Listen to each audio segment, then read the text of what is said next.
at the Asia Group and chair of its India practice. Ashok Malik is also joining us on the G20 success and more. Ashok Malik, thanks a lot for speaking to CNN News 18. Let me begin by asking you, the joint declaration is of course being hailed for obvious reasons. It was seemingly impossible, and India's deft work in getting a unanimous joint declaration is being applauded. But would it be fair to say that the economic corridor between India, Middle East and Europe is an even bigger success emanating from this G20? Well, to be fair, the India, Middle East, Europe corridor is not part of the G20 outcome. It is a separate arrangement, a separate agreement that has taken place on the sidelines of the G20. But yes, you are quite right. It has the potential to become something truly transformative in the economic, trade, technology and connectivity spheres.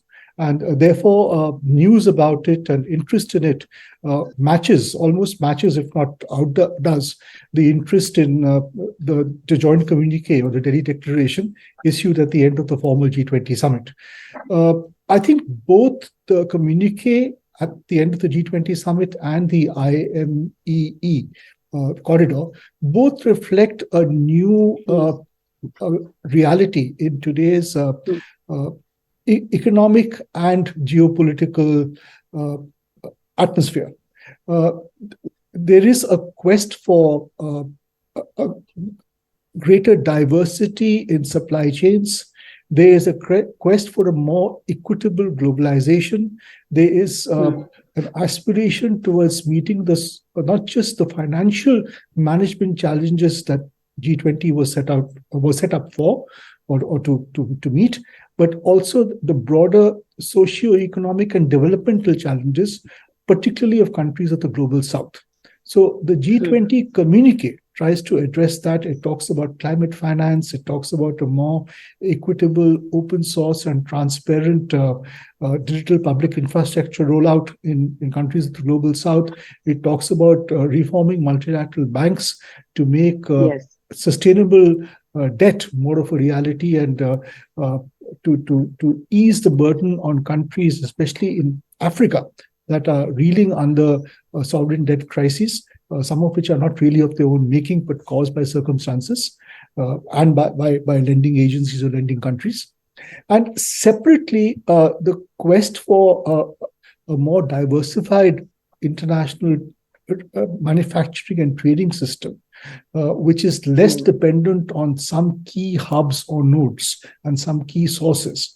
The key source, of course, the one I'm referring to is China. Speaking of the joint communique, the fact that India was able to bring everyone together for the language that was adopted on the Russia-Ukraine war, the sticking point which seemed to be derailing a joint communique as we started with the G20 summit.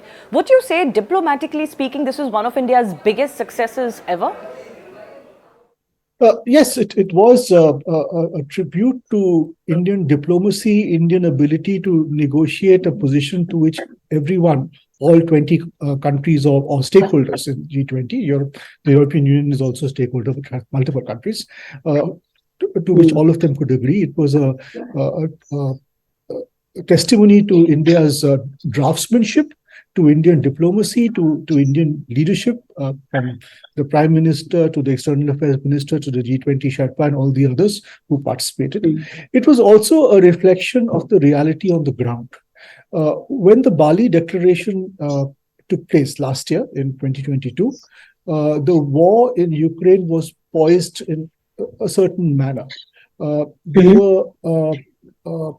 In Russia, there was hope, perhaps, that a bleak winter with an energy crisis in Europe would leave Russia with a strategic advantage or some leverage. Both Russia and Ukraine supporters were looking at a spring offensive being decisive, a spring offensive in early 2023 being militarily decisive. Today, life has moved on. Life is very different. As Minister Jaishankar put it, Bali was Bali, Delhi was Delhi. A minimalist language that everyone agreed to was necessary, because otherwise the concerns of a vast majority of the global community in Africa, in Asia, in Latin America, the global south, as it were, would be ignored and their hopes would be dashed. And that would raise questions about the very credibility of the G20 process. Absolutely. Two messages that came out is one, that multilateralism could well be alive, especially because the joint communique was possible in this G20 summit. There were questions over its, over its future or its fertility. And the other was that the West was also very much invested in making the Delhi summit a success. But let's talk about China. The big subtext all through the G20 was around China. What is that message, if any, you think, that has gone to China, especially in respect to Xi Jinping's absence from the Delhi summit? You see, the absence of China at this G20 only served to emphasize the increasing alignment between the West, particularly the United States, and India. Second, India's ability to bring together the West and the global South, again, got highlighted. China is also, in a sense, competing for the hearts and minds of the global South, competing with India, competing with the West.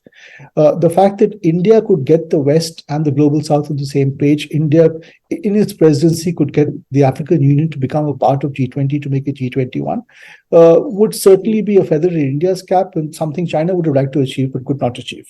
The fact that India, and with its goodwill, its convening capacities, and with its ability to work with multiple partners, brought Mohammed bin Salman, the Crown Prince of Saudi Arabia, and Joe Biden, the President of the United States, together on the same platform with Prime Minister Modi, not just at G20, but also to announce a new geo-economic and geopolitical project, the India, Middle East, Europe corridor.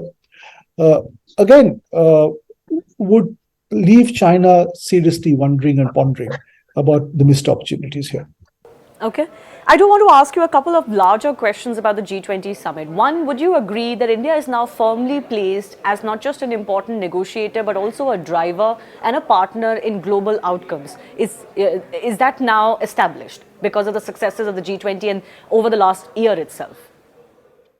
I think that goes without saying, because India's convening power, the fact that you can get the Saudi Crown Prince and the American President on the same page, working on the same project, in a process driven by the Indian Prime Minister. The fact that you can get the global South, Russia and China, and the West, led by the US and Europe, to agree on admittedly minimalist language, but language that makes all the points. And the fact that India could achieve this, the fact that India could pull off a very successful and substantive G20 over a year with some 200 meetings. Now, not every meeting was as important, I agree, but they all fed into a process that enlarged the ambit of G20. And that really is a legacy of India's G20. Quite honestly, after this G20, I don't think there's any argument about should India be a member of the UN Security Council as a permanent, one of the permanent 5 or permanent 6 or whatever. That debate should no longer occur. It's a very stupid question. I don't think any country, including some countries already on the P5, have a claim as strong as India's. You know, there was the Bharat Mandapam, of course, with the Nataraj statue that was towering over everybody. There was, of course, that Konark wheel that was displayed as the background, where the Prime Minister greeted all of the delegates. So not only did they take the G20 summit outside of Delhi, or Lachin's Delhi, as they say, but they also expanded what India can offer beyond the Taj Mahal, as some are, commenting. But I do want to ask you, just the successful execution of this G20 at the scale and the grandeur at which it was implemented flawlessly, do you feel that this will also make an impact to the Indian psyche that has forever been bogged by a bit of an inferiority complex on the global stage, that we can pull this off and we can wow the world? Yes, of course, that is true. But quite honestly, this is the minimum country of India's stature, capabilities, resources, and talent should expect of itself. I mean, we've done nothing great. We've done what we should be doing on a regular basis.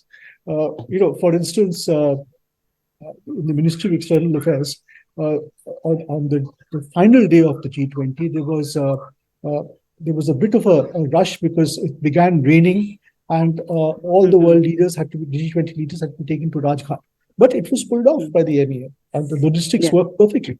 So, in times of crisis, the Indian system works marvelously. And even the G20 team, which work with MEA and state governments and other parts of the government on the logistics to pull off 220 events in 60 different towns and cities, did a marvelous job. People are asking what foreign policy means for them, what our foreign policy managers, what our foreign ministry, what our government, what our prime minister, what our foreign minister, in their engagement with the external world, are bringing back to our people. This is a question which people ask, and in a democracy, people have a right to ask that. I think this G20 process, by taking foreign policy to the people, made them understand that whatever discussions were happening in those rooms, in the G20 discussion rooms, or whatever discussions happen when an Indian Prime Minister meets a Saudi Arabian Crown Prince, or an Indian Foreign Minister meets, say, a US Secretary of State, or an Indian Petroleum Minister meets a petroleum official from the UAE, all of these have some meaning for the common citizen in India, in terms of visas, in terms of student migration, in terms of cheaper oil, or more assured oil supplies, could be anything. But and I think it is important to bring such events closer to people, to move them out of just Delhi, and to do it in a variety of cities. It also gives those cities and the authorities there the ability to raise their standards and gain the confidence that they can pull off an international event.